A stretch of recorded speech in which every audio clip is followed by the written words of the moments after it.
The views and opinions of this program are those of the hosts, guests, and callers. There is substantial risk of loss in trading futures and options, which you should carefully consider prior to trading.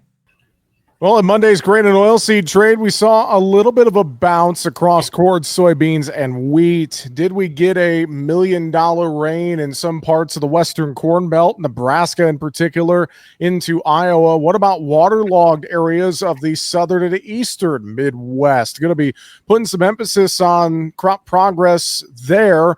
Also, what's going on in the livestock market as we kick off the week? Plenty for us to take a look at. Joining us now, John Heinberg, Total Farm Marketing, for our weekly conversation. John, it's good to catch up with you. And let's start on the grains and oil seeds and think about the weather. And I'll pose the question to you. It's almost a double-edged sword. Did we get a $1 million rain in the Western Corn Belt? But at the same time, are we getting too far behind in some waterlogged areas of the southern and eastern Midwest? And I think the market's kind of battling with that here to start the week.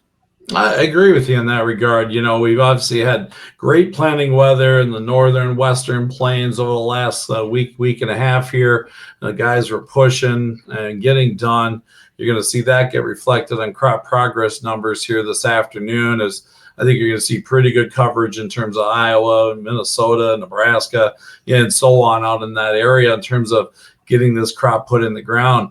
But there's going to be a couple key things we're watching. What's going on that Ohio River Valley, Illinois River Valley, up into the north and east from there. They've continued to stay on the wetter side overall. They're forecasted for good rains again, unfortunately, maybe for those guys tonight, as well as strong storms. Where's the planting progress going to be? So maybe that's some of what came into the core market today. The funds have pushed this thing. They built a fairly good sized short position here that maybe they feel a little bit too risky being short in the market with one of the leading states at Illinois could be possibly behind the pace here for planting. Last week, they were 6% behind the 5-year average. Does that number grow? Is it maybe 6, 7, or 8% this year or this week? Excuse me. Some of those things could bring some things into question. Are they going to get it planted? Obviously, that throws the possible trend line 181 yield out the window. And realistically, there's not a lot of wiggle room, and maybe the funds are a little bit nervous, and we saw some of that money flow come into those new crop contracts today, kind of lead this market higher. That's a good point. It seemed like a little bit of intermarket spreading. New crop was the winner over the remaining old crop here. And you raise a good point, especially on that corn side. It seems like funds estimated to be short here in a window where seasonally, I know, John, from kind of Memorial Day to July 4th is when we can typically see these markets rally. Yeah, and let's look at the trigger why they pushed this short position. Obviously, that planting pace and the weather where it was just made the market feel pretty comfortable about front-end corn supplies. Added to that, this potential big crop coming out of Brazil as well. So that just kind of makes that demand side seem a little limited maybe as we get further into the summer months, even though export inspections were very good again today for old crop corn. But that was the reason we saw the money push this market down. But like I said, they might be at that window now where it's like, all right, now we got to really start analyzing what's in front of us. Where's the U.S. supply? Where's global supplies, which even with bump production from South America still look very, very tight. What's available in exportable corn, could be tight. Also, you got dry weather in China. Not that they're coming back into our market anytime soon, but it just may keep shuffling deck chairs around if they become a little more active purchasing corn on the global scale. So there's some stories that are building out there. Also, I just think it's a value here. You look at new crop corn. If I'm an end user, I got the ability to protect myself on some bushels. Maybe that's triggering some buying into the marketplace, as maybe some of those commercials are getting some length back in here. What could be a value area, and at the same time too, for producers, I know if you're a little light on sales, this might be a spot you start setting some targets, get some calls zoned above the market, because if we do start seeing some weather and things of that nature kick in this summer, this market's going to be a bit of a powder keg in my mind, at least in terms of the volatility that we can see things move around pretty quickly. And we just saw how fast the funds could shave almost over 100,000 contracts plus off the corn market. See how quickly they could put 100,000 plus back on. Soybeans, a little bit of a corrective bounce there, especially bean oil, it felt like on Monday. The wheat market as well, getting some decent support, especially Minneapolis wheat, some double-digit gains there to start off the trading week on Monday. I don't know, all in all, maybe just some broad support. Was it maybe a technical type of bounce here in some of the other grain markets as well on Monday, John? We got some strength back in that soybean oil market again after that hard sell-off, which really just went from the top of the range to the bottom of the range, or the trading channel, the up channel that we have. So a great spot of support found, and now the market's technically bouncing back a little bit there.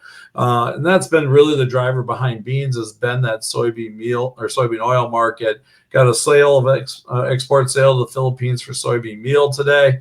Didn't move that market much because there's just a glut of meal out there with the amount of crush going on globally in terms of producing oil, and oil is now the driver in the market. So again, we'll watch those crop progress numbers today. Obviously, bean planting's been ahead of schedule.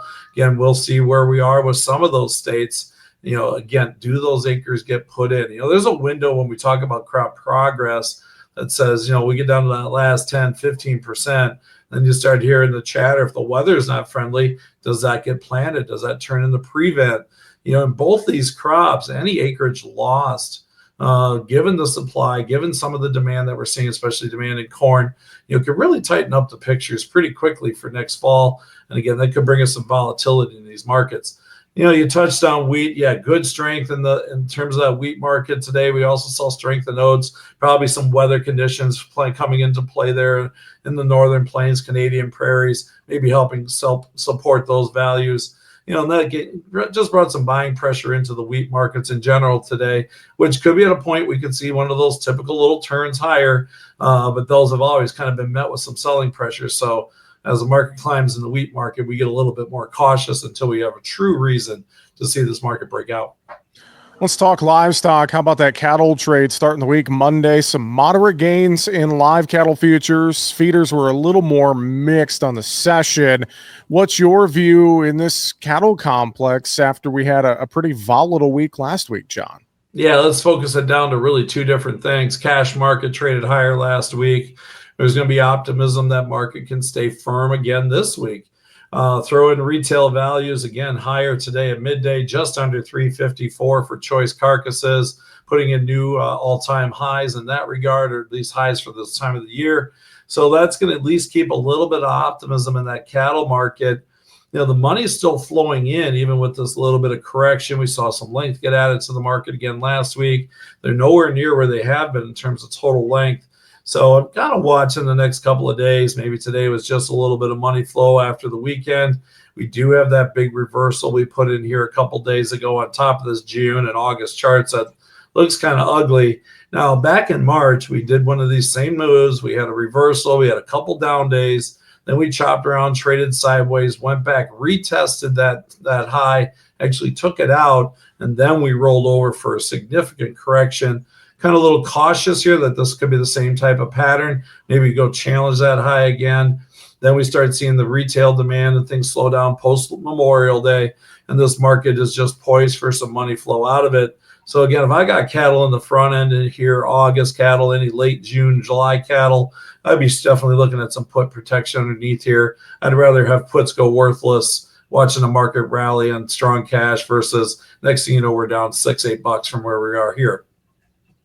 How about that hog market? Some moderate losses there to start the week. I know those front month contracts have been hanging around this $100 mark. What's your thoughts on hogs, John? Yeah, that $100, $99 level, the 100-day moving average seems to just be a hold point on this June hog contract. But with that, we do also have that premium over the index right now by $8 over on that June. So that would make me a little bit cautious of that June. Maybe with a potential break back, but as long as we kind of stay in this sideways range, maybe that cash market gets moving, that index starts climbing. We'll have to see how that plays out. But I think that's a limiting factor, obviously, here, even though we still got a month to go before that June contract comes off the books. On the same side of it, though, we got to look at those back months, the deferred contracts, again, reflecting of tight supplies, possible longer-term demand, things of that nature coming into it. Continue to push the new highs out there, October, December, into 2026. I mean, if you look at those charts, those are beautiful uptrend charts, 45-degree angle off the most recent lows, and they just look very, very strong right here as those back months continue to climb. So it might be an area as hedgers need to start thinking about, what's going to be out there for value in those December 3rd, 4th quarter hogs, especially into that first part of 26. Any quick notes in the dairy trade? Last I looked, we've been seeing a little bit of a bounce back in some of those markets. Anything you're watching there this week, John? We've had a really nice run in the cheese market, kind of started peeling out a little of that on Friday, further downside weakness in cheese trade today. We had a chance. We took that June contract up to 1980. That's almost $3 off the low from mid-April. So it has been a heck of a buying spree. Hopefully producers have taken advantage of that. We're now getting into that window where summer demand, things like that, may start slowing things down a little. Kids are getting out of school. That hurts some of the demand components of fluid milk. So that I think it was an opportunity to get some hedging in or get some sales in. Charts also look very, very shaky here with that big reversal on Friday and a little additional selling pressure here today. So I'm a little cautious here that, that little quick pop up to 1980 was that window that you had to make some sales in. But again, I think you can still lock in anything $19 plus here in June, July, and August might be a good place to be. So getting on the defensive side right now in that milk market, just given the rally we've seen off those earlier lows this spring. All right, John, final thoughts from you. Anything you would mention or reiterate to folks across the market trade here this week? I've talked about this in the past here as we go into the summer months, and a lot of guys are pretty lightly sold in terms of corn. Again, we could have some major weather volatility that could really just cause some spikes. Just go back and look at 2023. We put in a $1.25 rally after the first set of crop ratings were kind of off, and the crop was dry. Then we got a nice run to give some people opportunities to sell, and then it was gone within a matter of a day or two, kind of like we're seeing in the milk market here at this time frame. Set some targets, own some out-of-the-money calls around those targets for new crop corn. Same thing with soybeans. Let them hit in terms of sell targets. Let the calls take over, but make sure you're attacking the downside in terms of managing the floor on those market rallies, because they're going to be quick and aggressive as we know how fast the money can flow. Well, of course, we always remember that risk of trading futures and options can be substantial. John, if folks want to reach out to you for a conversation there at Total Farm Marketing, what's the best way? Love to chat with them anytime. Give me a call, 800-334-9779. Shoot me an email at jonh@totalfarmmarketing.com. And don't forget that website, totalfarmmarketing.com. John Heinberg, Total Farm Marketing. Have a great holiday weekend coming up, and we will talk to you again in a couple of weeks. Thanks for joining us. Sounds good. Have a great week. Make sure to subscribe to the Market Talk YouTube channel. You can watch our latest interviews with top market analysts in the country, find bonus content, and much more. It's easy. Just go to youtube.com/@MarketTalkAg and hit the subscribe button. Or you can search for Market Talk Ag on YouTube.